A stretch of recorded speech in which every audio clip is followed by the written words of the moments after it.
Hey everyone, thank you so much for joining me for Faithful Fridays. Man, it is a blessing to be alive.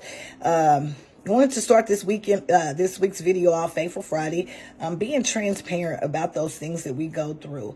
God is not calling for us to be perfect. He's calling for progress. He's calling for us to move forth in those things that he's called us to do. I was immediately reminded of that this morning when I was trying to decide if I wanted to record my video in my office or go in my husband's office. But God said, why does it matter? You don't need all the bells, wheels, and action. You just need to get it done. And so I took away the need for the theatrics. I took away the need to be in a perfect room. I took away the need to be in a quiet environment. Sometimes it's not always going to be quiet. So you just got to do it. So again, thank you so much for joining me for Faithful Friday. I look forward to Fridays, not just for the disconnect, but for the opportunity to jump on and share my life and shed my light and talk about the great things that God is doing. Even in this season, I know there is so much going on. It gets tough to zone out and be able to focus on the great things that are going on. But if and when you can, I know we all see it, but if and when you can, take the time to just think about how good God has been in your life, how many doors he's opened, the opportunities that he sends your way, and just how he's being faithful. This week, man, it was just like, I'm full of just all of the different growth that I can even see in myself. Many of you guys know that I manage even my husband's business, God's Cooking Creation. And one of the big focuses that I place on that is just our Thankful Thursdays. Not for the vanity of the business and what it is that we're out here in the community doing, but I spend a lot of times focused on Thankful Thursday just to stop and say thanks. People don't have to support you. So if and when they do, tell them thank you. It literally costs you nothing to say thank you. I was also reminded on this past week of just relationships and the importance of making good connections and avoiding conflict if and when as much as possible.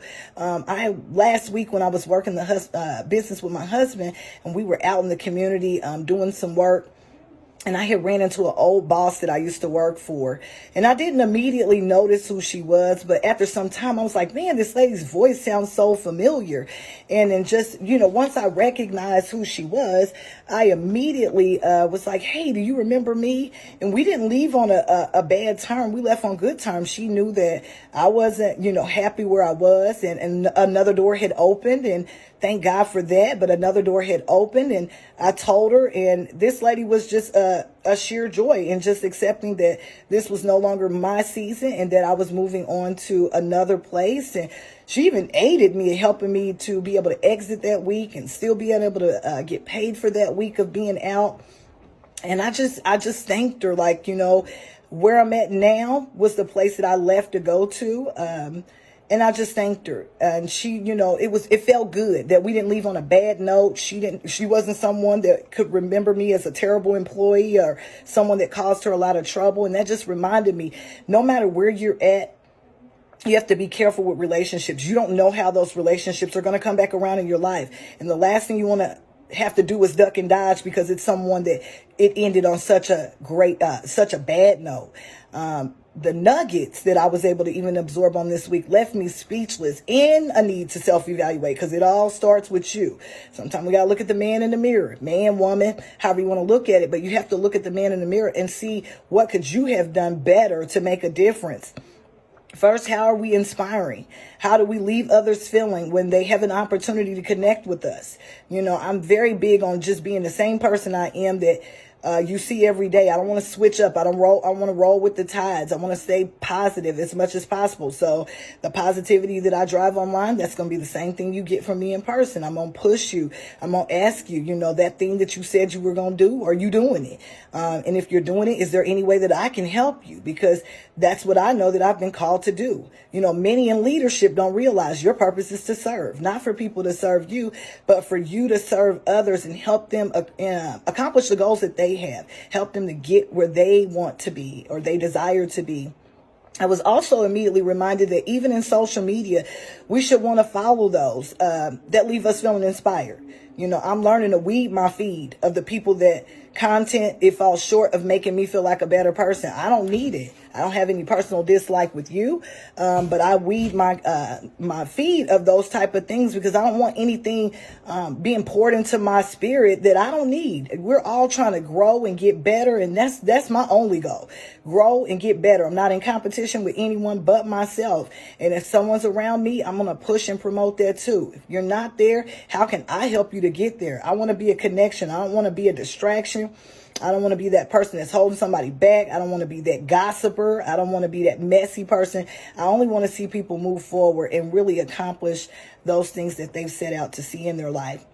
Now, when it comes to friendships, I've learned to inspect those relationships that I've connected with throughout the years that have expired and they no longer serve any purpose in my life. I'm no longer holding on to history. I'm sorry. Some people can come along in your life and you've only known them for a little while. And that can be one of the greatest connections that you've ever had. History does nothing for us, especially when we're just holding on to things because of the history. Some of us, including myself, I got to be honest, have wrapped our identity in relationships that drain the life out of us. I'd like to thank Nona Jones.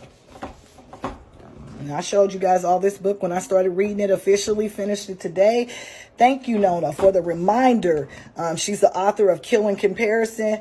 It was a gentle reminder in some of the last thoughts that I read out of her book. Those that we allow access to our hearts do shape our thoughts. So we got to be very careful. And even if you're just seeing it on your timeline, sometimes those things are shaping our thoughts. So we just want to be careful. Lastly, I was reminded of a quote that was even shared in Killing Comparison. It stated, "I freed 1,000 slaves, and I could have freed more only if they knew they were slaves." Many of us have become slaves to our thoughts, our relationships, our trauma, our upbringing, and it feels impossible to be free. However, it's a choice. I think my daughter says it all the time. She always reminds me that nothing changes if we don't change, and change starts with self-evaluating. So you got to start with you. You got to start with wanting to be free. You got to start with breaking the generational curses that maybe have taken place over your life, your family's life. You got to break those things, break the thinking, even if it's negative thinking. And that's just the way some of your family has thought. You got to break that stuff because it will keep you bound. And maybe God is calling for you to be the change. Well, I didn't want to stay on too long. It's always a joy to jump on and shed my light and be transparent about those things that we all struggle with in different seasons of our life.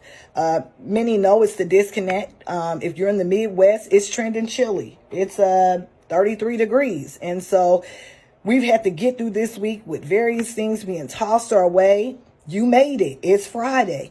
You didn't lose your mind. So, you know, it's the weekend. It's the disconnect for most, not everyone. But if you're in the Midwest, again, bundle up, stay safe, be diligent.